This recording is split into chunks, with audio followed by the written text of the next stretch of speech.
Recording in progress. Hey y'all, welcome to Christy's Cropping and Creating. I hope that I will be quick with what I'm going to show you.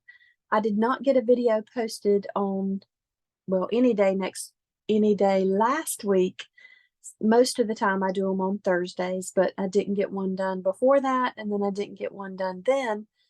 So I'm recording this actually really late. You'll probably see it the beginning of this coming week, October 23rd, something like that. And I'm creating an owl with tools that we have. I know our Build an Owl punch was very popular and it sold out. And I've seen a couple of different techniques for how to create your own owl, but I haven't seen one like what I'm going to show you. I'm not necessarily saying it's original, I just have not seen one, but I wanted to use some tools that we have available, and hopefully it will help you if you're still creating fall pages. We're in the midst of the fall season. We haven't even reached Halloween yet, and of course, really an owl can suffice for any time of the year, especially if you're camping, going on hikes, or anything like that. So I don't think I said my name is Christy Bolin. I am a Creative Memories Advisor in South Carolina. And this is Christy's Cropping and Creating, and I am so glad that you're here. If you have not already subscribed, please do. I am right at the 300 mark, and when I reach 500, I will do a drawing for some prizes. If you don't already shop with an advisor, I will give you my website address. It is creativememories.com/user/Christy Bolin. And my name is spelled Christy's Kristi. Bolin is Bolin. I'll probably hold up the little card in just a little bit to actually show you the spelling of it. But in the meantime, I'm going to flip over. This is you're going to see a sample of a page that you can create with what the owl that we're going to be creating. It's just an idea, and I do think it's fun, and I hope that I hope that you appreciate that. Maybe Mr. Owl here or Mrs. Owl is a little bit abstract, but that's okay. So I did make my photo mats 4 1/4 by 6 1/4. So when you put a 4 by 6 picture on here, you will still have some of the mat showing. I did use the beautiful new brown shimmer. Most of these things are not attached because I'm going to recycle this this background. So this is, let's see if I can get the shimmer to show. I'm not sure it's going to. Well, you can kind of see it here under the light that's showing back here. So this is brown shimmer. It is new. This layer is autumn hay shimmer, and I made my owl with our Totally Tonal Beige papers. I used our piece by piece punch. I used this one, and I used this one. This is a 3 set, but I ended up only using these 2 pieces to make the parts of the owl. I used the middle circle for our custom cutting system. It's also known as circle number 2.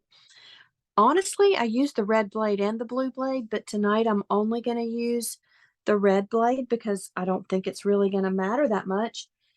And we have a fairly new wavy frame square. I don't remember the exact name of it because we have this one and we have this one. So this one has the waves on the outside of the 12 by 12 jumbo square. This one has the waves on the inside of the jumbo square. I used the inside of this, and I'm only using 1/4 of it, and then we still cut off a lot of our pieces to make Mr. Bat's wings. So I'm going to show you how to do that. Hopefully I'll be able to replicate it enough.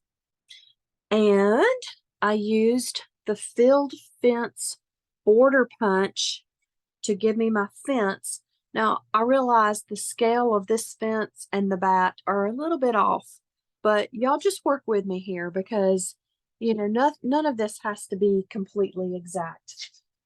I did not make a barn topper from the barn recipe template, but I did want to point this out that it is still available. And I thought, you know, you could use your barn. Oh, I'm not sure that you're going to be able to see that well. I have my pencil drawings on my sheet here so that I can see what I'm doing when I am using the recipe template. But if you had your barn, you could put the owl in the barn, you know, like on top of the barn, so to speak.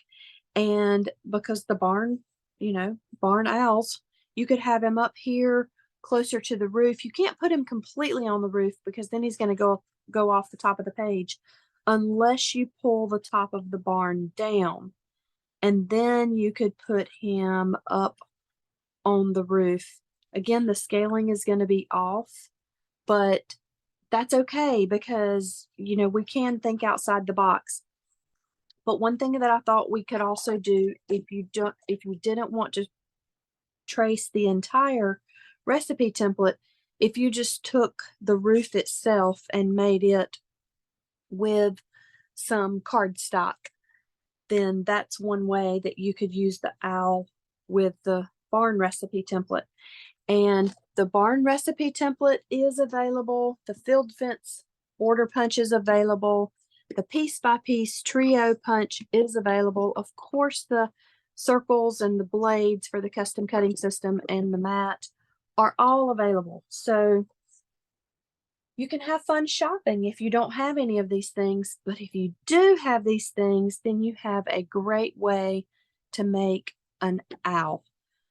So we're going to start, and I'm going to use the same paper. Hopefully I will be making the owl from scratch, even though I'm going to reuse most of this page. So I'm just going to put my paper at an angle on my mat, and then I'm going to put my circle where the point is up here in the circle, and then I've got this space and I've got this space. And I'm going to use my blade on the outside track. Now, earlier I did use the blue blade on the outside track, but it's that really all that did was make him bigger. But after I make sure my pegs are in the track, I'm going to cut on the paper first, and then I will bring it back across. What I mean is I started with my blade about right here, then I went that way, and then I came back this way. And that's just because if I tried to start off of the paper, let me get the pegs back in the track. If I tried to start off and pull it on, it would maybe tear it. And I didn't want that to happen. So I did just start off the paper, and then I came onto it, and that's how I made the body. Now, let's see, can we go ahead? I think we can go ahead and do this part. It's not going to hurt.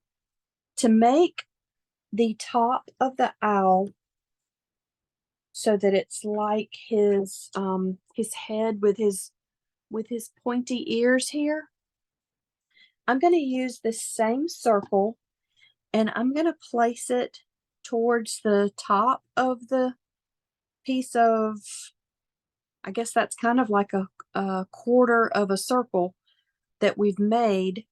So I'm going to place this wherever I want to, and this time I'm still going to be using the outside track, but I'm going to cut off this top of it so that I'll have this piece like this. And once again, once I hang my pegs in the track, I will cut out, and then I'll bring it back on to cut the rest off. So this one is significantly squattier than this one, as you can see, whereas they're probably almost the same in their girth. Yeah, they are, but this one I cut more of the head off, and so this one's going to be squattier, but that's okay. I think it'll still work out, and if not, at least you will see what I did to make the pieces. So let me keep this over here. I'm trying to think of how I can clear my desk and not really clear it, because you can probably see I've got clutter back here. That's just the way I work. I am going to move on to making the wings, and I will also tell you that making these wings was an interesting task. And I say that because I had to trim things a couple of times. And I'm right now, while I'm talking to y'all, I'm looking to see, am I even going to be able to use this piece of paper? I certainly hope so. I had to trim things a couple of times, and I'm still not the proportion of the wings. Maybe they're a little too big. In the grand scheme of things, I liked it okay, and so that's why I went ahead with this video. I did originally have 3 humps, so it was 1, 2, 3, and then 1, 2, 3. But knowing that I won't be able to use that much, I am going to use this piece of paper. And so if you want to start at this, there is a notch on your template. It's in 4 places on mine, and I'm sure it has something to do with measurements. I don't know exactly what that is, but anyway. So put this on the edge of your paper, and I keep feeling like I'm about to sneeze. So y'all, please forgive me if I do end up sneezing, or bless me, or whatever. So on my sample, I started here and I ended here. Obviously, I'm going to run out of paper, but again, I know that in the grand scheme of things, it's not going to matter 100%. Wonder if I can move it a little more. Okay, I'll go ahead and move it in this way so that I can cut from notch to notch. So I'm going to use this red blade. I'm going to hang in that track, and I'm going to go right along through here.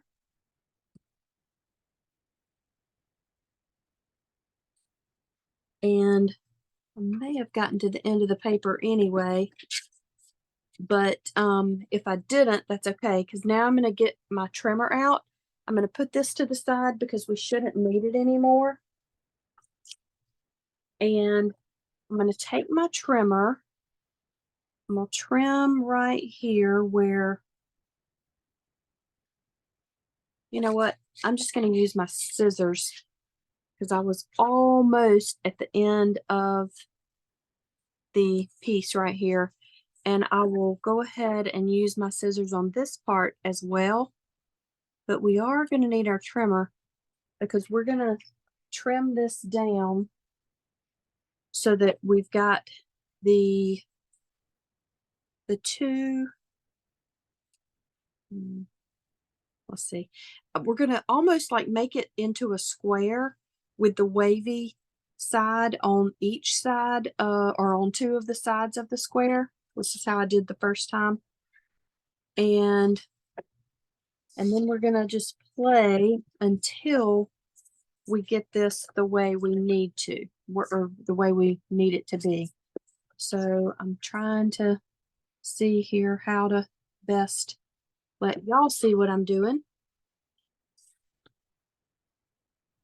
Okay, so I didn't quite get it into a square, but that's close enough because we're going to have to trim down anyway. And from this point, what I first did was I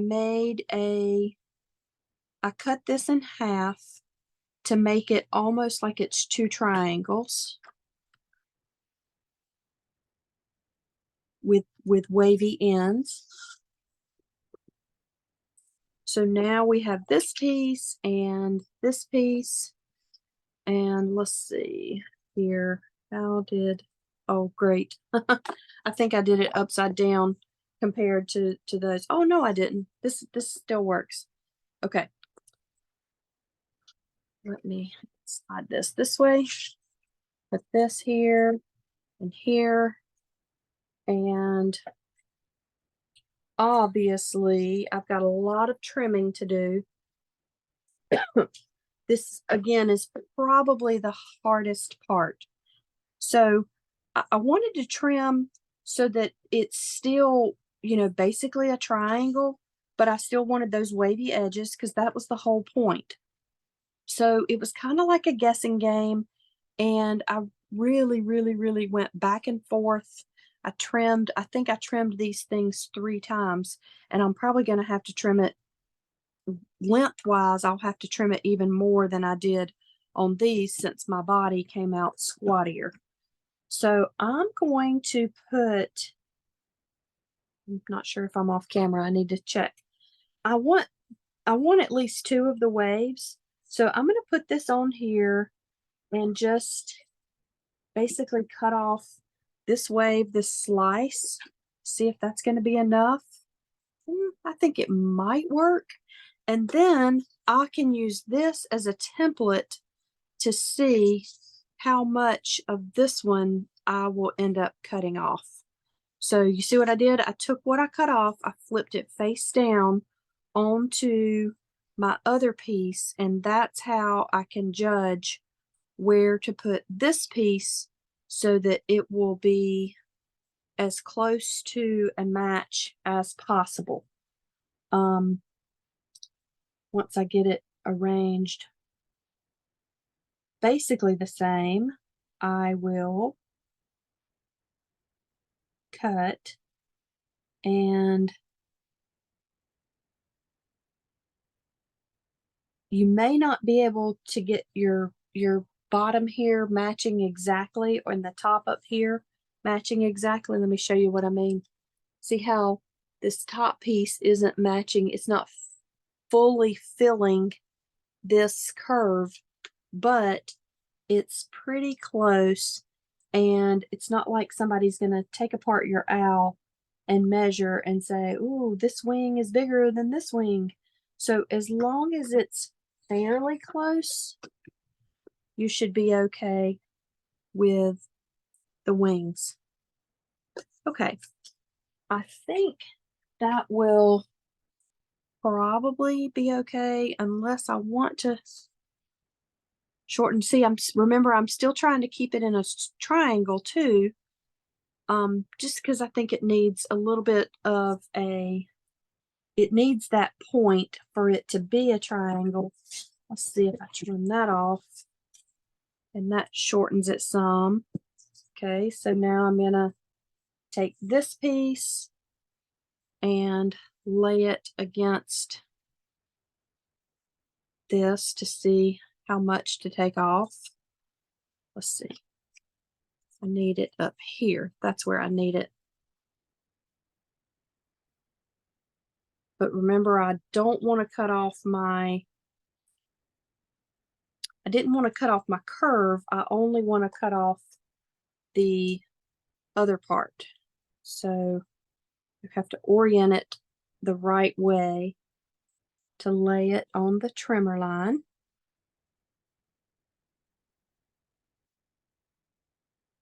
I can use that point as a reference.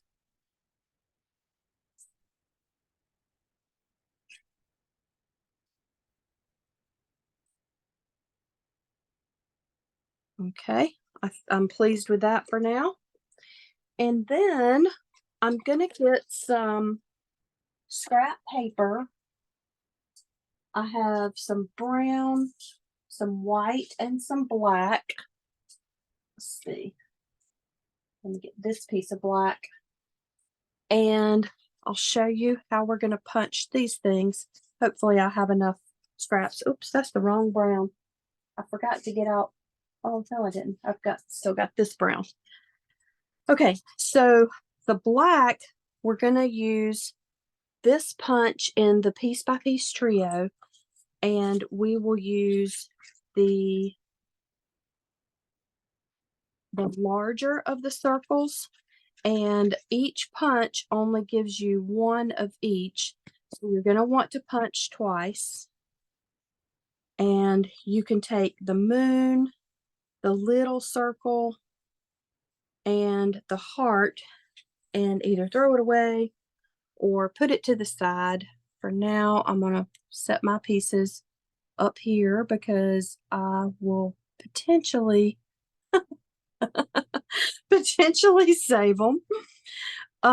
Okay, then I'm going to take the white and I'm going to punch again because I will use the little circle and the large circle of white to layer with the larger circle of the black. And once again, you're going to need two so that you can have enough to make your layers with. I'm trying to see if I feel like something's in there, but it's just a shadow. So I thought I was not going to be punching in the right place is what I'm trying to say. Okay, there's that little circle, put that heart up there. I need this one. I'll put the moon up here. Okay, so I'm finished with this piece by piece trio, and I don't need any more black pieces right now, but what I do need is another brown or two more brown feet. So this thing that looks like a star or a starfish, that's what I'm using for the feet because I really wanted it to look like he or she, Mr. Owl, Mrs. Owl, had talons. So I thought if three of those little things show from the star or starfish from the piece by piece trio, then that can be his or her feet. So I'm finished with this for now. Put it to the side. And let's see. If you did not get a lifter stick from Croptoberfest or from the bonus that we had available a few months ago, I will tell you that it does come very much in handy, and so does the reversible tweezers, which are also no longer available. But you may be able to find one from your advisor. Again, I can help you if you are looking for an advisor. The lifter stick and the reversible tweezers come in handy in making these pieces. Sorry, let me take a sip of my drink. So, you know what? I'm going to go ahead and use repositionable adhesive to put my wings on. And since I'm using repositionable, I will be able to move it if I need to. The biggest thing with the wings, I think, is to not have the back of the circular part coming out from under one of the wings, and then also have it up close to the head / neck, but not up too high. And if you want to, you can go ahead and put this is not my this is not my Precision Point adhesive. I did use Precision Point on these pieces because I knew that it would be easy to see, easy to get it in the right place, and then put this on the back. Plus you're going to need it for the little eyes and the nose eventually. Oh, speaking of nose, I forgot I needed a brown nose cut from the piece by piece trio. So with Precision Point, when you put it on, I'm gonna try to hold this up to the camera. Let's see if it'll focus.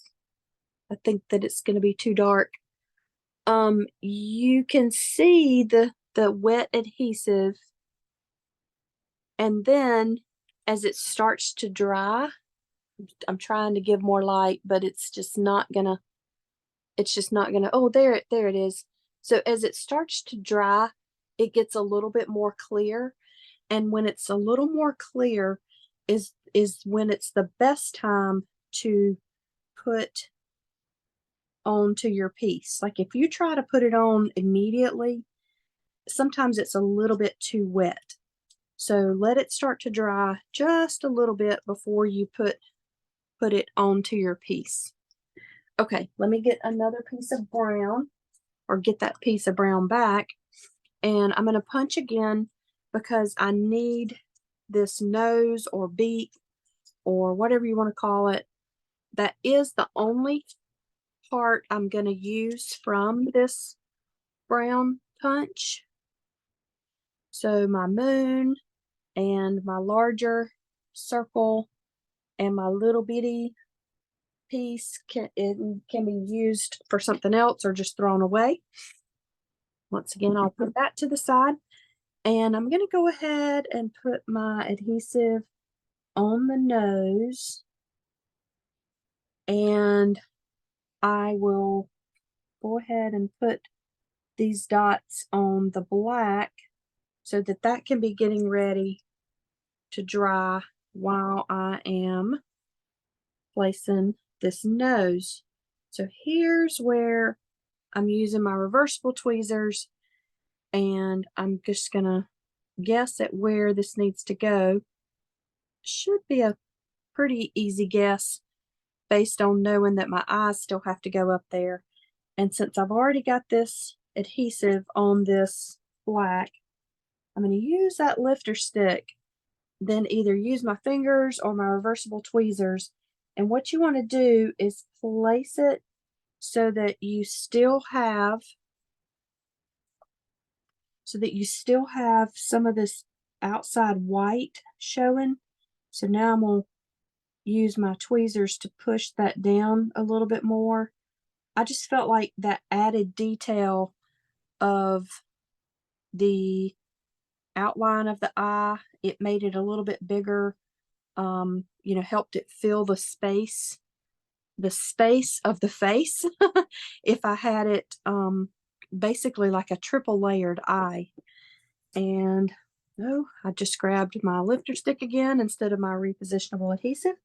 Let me put the dot on the back of the white of the eye. And even though I don't have this other one put together yet, well, actually, I'm not going to try that because I just saw that I remembered I had precision point already drying on this black piece of the eye. So let me see if I'm going off camera when I'm sliding these pieces across. Sliding the pieces across is the main reason I said you need the that's too dry. That precision point is too dry, so I'm gonna have to reapply again. But the lifter stick, of course, you can't put the lifter stick on where you put your adhesive, but it really does come in handy when you're putting everything down on the owl itself. And if you're building and you can't pick up the pieces off the mat to start with, so try to have your eyes about the same size, like about the same amount of white showing.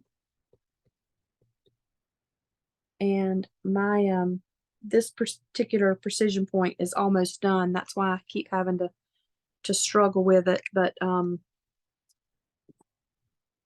I've had it for quite a while, so I'm not complaining that it's almost done. Oh my goodness, now I've got the white little dot stuck to my finger.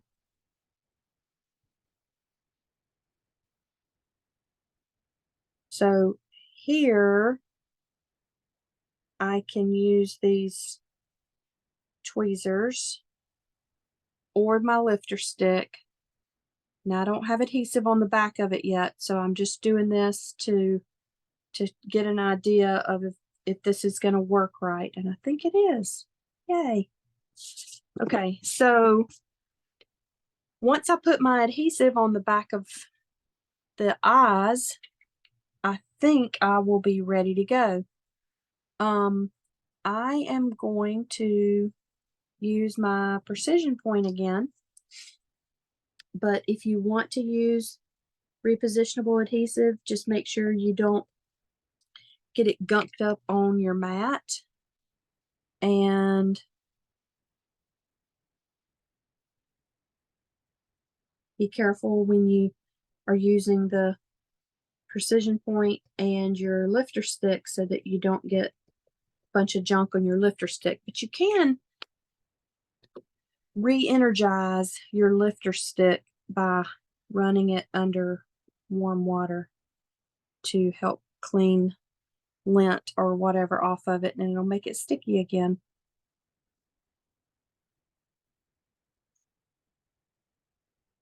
Yeah, I've almost got this. Oh no, I lost the white though. I'm gonna have to redo that.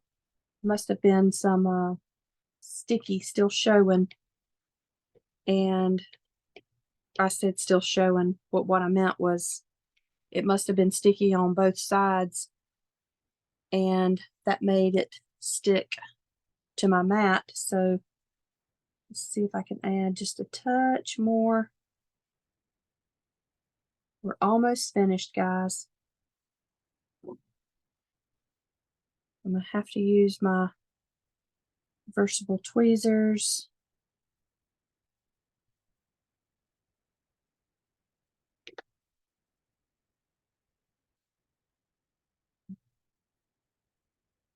I think he looks okay. He, she. So to make this page, this was my sample owl right here. Well, let me just show you from the back. So to make this page, what I did is I took my brown piece of brown shimmer cardstock and I hollowed it out to make a frame. So I left 1 inch. So I made a 1-inch frame. And then I used my autumn hay shimmer, and I actually cut it down from a 12 by 12 square to an 11-inch square. So this is an 11-inch.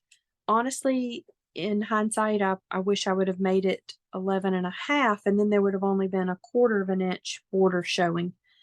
I punched my field fence border punch with the shiplap paper. This was a freebie just the other week, but you can find some if you didn't get a pack. Plus, there's other woods and wood tones in some of our collections. So look through your stash to see if you can find it. If you didn't get the Shiplap Paper Pack for free, otherwise just reach out to your advisor and see if anybody can help you.